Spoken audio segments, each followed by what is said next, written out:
अरे माँ, अरे मैं जा रहा हूँ, शाम को आऊंगा। हे भगवान, मैं क्या करूं इस ललुआ का। जब देखो तब आवारागर्दी करता रहता है, कोई काम ढंग से नहीं करता। इतना बड़ा हो गया है, कुछ काम धंधा क्यों नहीं करता रे तू। लल्लू माँ को नजरअंदाज करके चला जाता है। लल्लू घूमते घूमते बाजार की तरफ आ जाता है। बाप रे बाप, अरे बहुत तेज की भूख लगा है और मेरे पास कुछ पैसे भी नहीं है। हाँ, एक काम करता हूँ, कहीं काम ढूंढता हूँ और फिर पैसे मिल जाएंगे। वहाँ पर समोसे और जलेबियों की एक दुकान थी। लल्लू उस दुकान पर जाकर उस दुकान के मालिक से कुछ काम मांगता है। मालिक, क्या मुझे यहाँ पर कुछ काम मिलेगा? मालिक, मुझे पैसों की जरूरत है। क्या आप मुझे यहाँ पर कोई काम दे सकते हैं? हाँ, यहाँ काम तो मिल सकता है। तुम मेरे यहाँ काम करने में मदद करो, मैं तुम्हें तुम्हारे काम के हिसाब से पैसे दे दूंगा। धन्यवाद मालिक, मैं आपका सारा काम कर दूंगा। अच्छा, एक काम करो, तुम मेरी दुकान का ध्यान रखो, मैं अभी कुछ समय बाद आता हूँ। और हाँ, याद रखना, ये समोसा 20 का एक है और ये जलेबी 50 का एक पाव। कोई भी ग्राहक आएगा तो तुम देख लेना, ढंग से काम करना, ठीक है? और हाँ, कोई भी मोल भाव करने की कोशिश करे तो तुम मोल बदल मत देना, सबको एक ही दाम में बेचना। जी मालिक, मैं सारा काम लगन से करूंगा और आपके कहे अनुसार कोई मोल भाव नहीं करूंगा। आप निश्चिंत होके जा सकते हैं। दुकानदार सारा काम लल्लू के भरोसे छोड़कर चला जाता है। कुछ समय बाद दुकान पर एक ग्राहक आता है। ओहो भाई, ये समोसा कितने के दिया? ये इस समोसे का भाव क्या था? मुझे तो कुछ याद ही नहीं आ रहा। शायद से 20 या फिर 10 था। हाँ, 10 रुपए। हाँ भाई, इस समोसे का दाम 10 रुपए है। आप बताओ, आपको कितने चाहिए? अरे वाह, इन 20 रुपए के समोसे को ये आदमी 10 का बता रहा है। मेरा तो फायदा हो गया। भाई, आप 5 समोसे पैक कर दीजिए और ये जलेबी का दाम क्या है वो भी बता दीजिए। जलेबी शायद 20 की पाव थी। हाँ भाई, ये जलेबी 20 के पाव है। आप बताओ कितना चाहिए आपको? क्या, सिर्फ 20? हाँ, तो आप ना 1 किलो जलेबी भी पैक कर दो जल्दी से। लल्लू ग्राहक को जलेबी और समोसे दे देता है और ग्राहक खुश होकर पैसे देकर चला जाता है। दाम कम होने की वजह से बहुत सारे ग्राहक आते हैं और ढेर सारा सामान लेकर जाते हैं। जल्दी ही सारी चीजों की बिक्री हो जाती है और कुछ देर बाद दुकान का मालिक भी वहाँ पर आ जाता है। अरे ओ ललुआ, क्या हुआ? दुकान ढंग से संभाली थी ना? तभी दुकानदार देखता है सब कुछ बिक गया है और दुकानदार ये सब कुछ देखकर बहुत ज्यादा खुश हो जाता है। हाँ, ये लो मालिक, सारे पैसे, आज सब कुछ बेच दिया, देखो। अरे वाह, तुमने तो बहुत मेहनत की है। इतने कम समय में इतना सब कुछ, मैं सच में बहुत खुश हूँ। ये लो तुम्हारे मेहनत के पैसे। लेकिन जब दुकानदार लल्लू के दिए पैसों को देखता है तो वो बहुत कम होते हैं। लेकिन ये पैसे इतने कम क्यों हैं? तुमने इन सबको कितने में बेचा था? मालिक, आपने जैसा बताया था, मैंने एक समोसा 10 रुपए का और एक पाव जलेबी 20 की बेची है। लल्लू की बात सुनकर दुकानदार और बुरी तरह से परेशान हो जाता है, क्योंकि उसका बहुत बड़ा नुकसान जो हो गया था। अरे ये क्या कर दिया रे तूने? क्या कर दिया? मेरा इतना बड़ा नुकसान कर दिया तूने। अरे 20 के समोसे को 10 का बताया और एक पाव जलेबी को 50 से सीधा 20 का ही बता दिया। अरे मैं तुझे नहीं छोड़ूंगा। अरे रुक तू, अरे जाता कहाँ है, रुक। लल्लू डर कर वहाँ से भाग जाता है।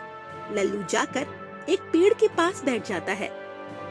भगवान, मेरे से इतनी बड़ी गलती कैसे हो गई? आखिर क्यों मैं कोई भी काम सही से नहीं कर पाता? मैं तो मेहनत और अच्छा काम करने जाता हूँ, लेकिन मेरे साथ ऐसा हो जाता है। मेरे घर वाले भी मुझे नहीं समझते। और फिर लल्लू जंगल की तरफ जा ही रहा होता है, तभी रास्ते में उसे उसका दोस्त रामू मिलता है। लल्लू भाई, कहाँ चले जा रहे हो? अकेले अकेले? कहीं नहीं भाई, बस ऐसे ही। भाई तो इतना उदास क्यों हो?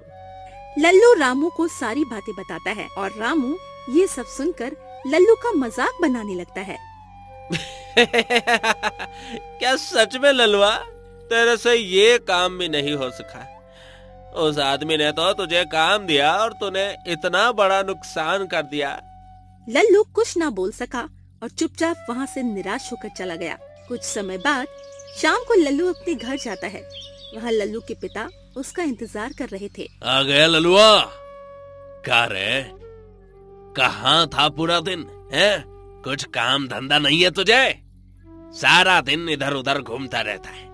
अरे कुछ काम धंधा कर, पैसे कमा। आखिर कब तक मेरे टुकड़ों पर पलेगा? मैं कब तक तुझे कमा के खिलाऊंगा? गांव के सारे लोग मुझे ताना देते हैं। देखो देखो, इस बंसी वाले का बेटा पूरा दिन आवारागर्दी करता रहता है, और मैं तो उन लोगों को कुछ कह भी नहीं सकता, क्योंकि उनके बेटे तो इतने सारे पैसे कमाते हैं, इतनी मेहनत करते हैं।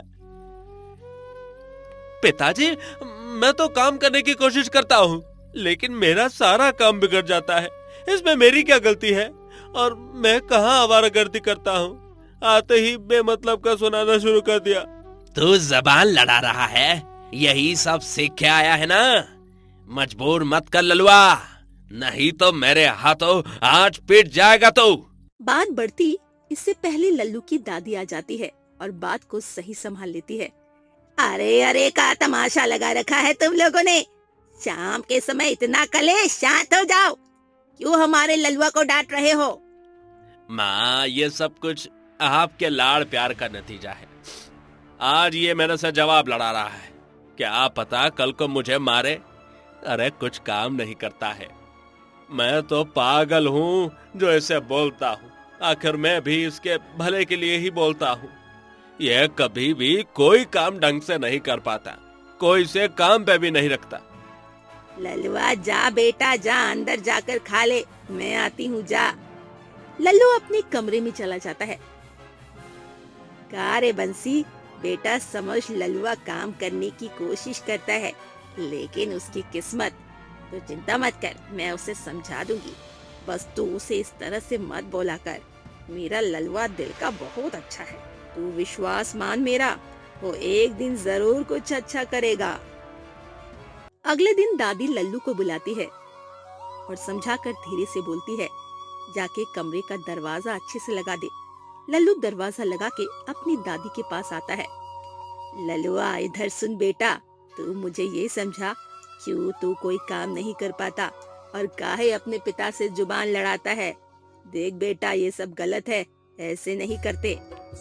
माफ कर दो दादी, गुस्सा आ गया था, आपसे ध्यान रखूंगा। और दादी, मैं कोशिश करता हूँ, लेकिन कोई काम ढंग से नहीं कर पाता हूँ।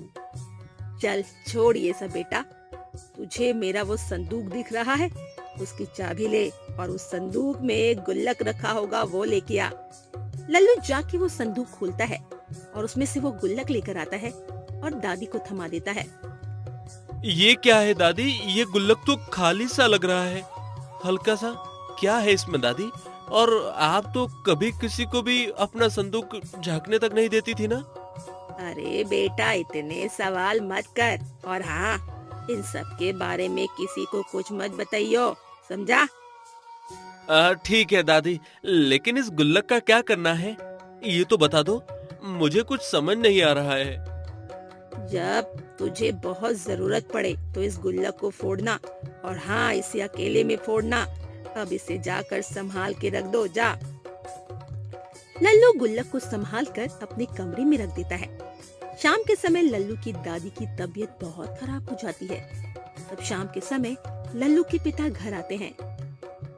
अजी देखो जी, क्या हुआ माँ जी को? इनको बहुत समय से उल्टियाँ हो रही है और बहुत तेज बुखार भी है।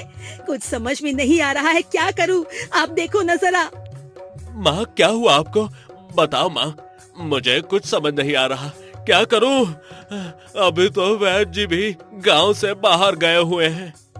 लल्लू के पिता कहीं से भी कोई दवाई का इंतजाम करते हैं और लल्लू की दादी को खिला देते हैं। माँ अब आप आराम कीजिए, मैं यहीं पर हूँ। अब सब कुछ थोड़ा सही हो चुका था, लेकिन लल्लू अपनी दादी की तबीयत की वजह से बहुत परेशान था। कैसे भी करके सब अपनी रात को सही से गुजार देते हैं, लेकिन अगली सुबह लल्लू की दादी का देहांत हो जाता है। घर में मातम सा छाया हुआ था। कुछ दिन ऐसे ही बीत जाते हैं। अब घर में सभी लोग खुद को संभाल लेते हैं।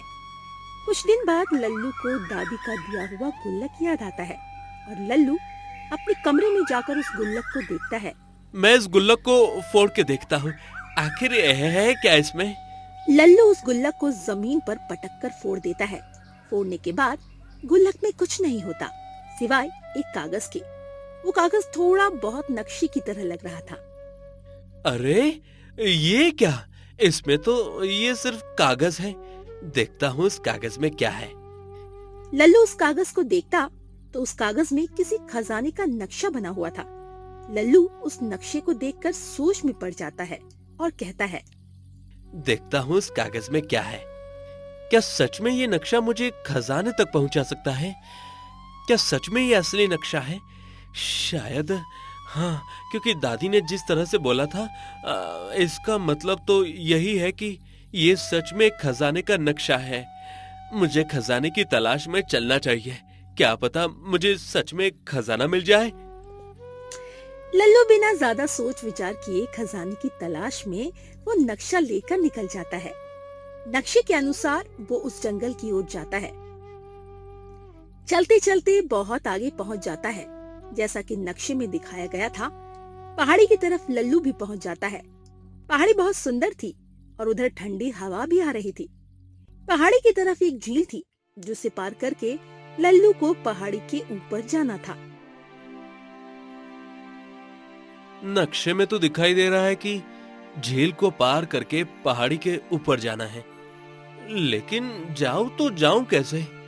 ये बहुत कठिन है, क्योंकि गलती से भी जरा सा भी पैर फिसला तो मैं गिर सकता हूँ और कुछ भी हो सकता है। लेकिन अब तो कुछ करना ही पड़ेगा। कोशिश तो कर ही सकता हूँ। बहुत मुश्किल से लल्लू उस पहाड़ी को पार कर ही लेता है।